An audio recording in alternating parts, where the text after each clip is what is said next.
Alright, well, today's the exciting day. What do you say? Okay, so this is it. It arrived today. The Forest of Life. I started writing this 27 years ago.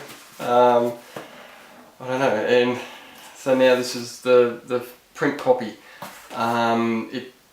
I don't know, I probably ordered this about 6 weeks ago via Amazon, so I haven't opened it. I've waited till I got home. I just hope everything's really good with it. So here we go. I'll open it up. Wow. Oh wow. Oh gosh, look at that. Wow. Okay, let me just put my glasses on. Cover looks good. It actually is in transit. It's got a little bit scraped at the edge, which is not good. This is the only actual print copy of this book in existence in the world. There's the back, the space for the barcode worked out, the text. I'm nervous just holding it. It just looks great. I think the cover works really well. I had someone, that's a photo I took, and then a woman called Rebecca did the dark background.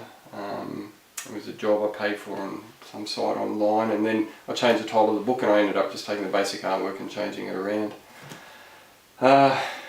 Mango-a-GoGo Productions. So my impressions, just flipping through it, there's actually a lot of white space in there, which I wasn't quite expecting. But I've got the, I've followed the instructions on line spacing and everything, so that's probably right. So blank page, other things I've written, title page, printing, including the National Library of Australia cataloguing and publication entry, ISBN, all that boring stuff, copyright, company name. The dedication for future generations in the hope they won't have to live this. Page 1. Space seemed eternal, glistening with stars like crystals, icy worlds not known, and Earth. It was not a good year for Earth. It lay as silent and as unknowing as all the other worlds, but dark and warm, ravaged by humanity. Oh wow. The little news flashes that come through it. There was one thing I was concerned about after oh look at this, I've got this at the back here, proof. Wow, I wasn't expecting that. Yeah, I was a bit concerned that it flows over on the other page and there's a page number and it's blank. But I found if I deleted that it changed the formatting here. But after I submitted this, I think I've worked out a way to fix that. Because I don't want people to get there and think, hang on, there's meant to be more here. I don't think they will, but oh wow. And so it's a book with no chapters, but it's got different segments and different kinds of things in there. Oh wow. Even the cat's come in to have a look.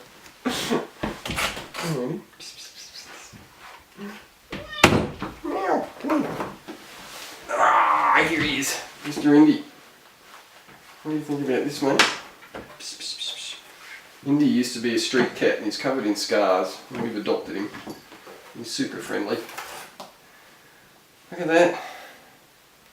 Yes. Oh my goodness. Well, this is going to take a while to process. I modelled it on just the layout on Patrick O'Brien's Master and Commander, same size.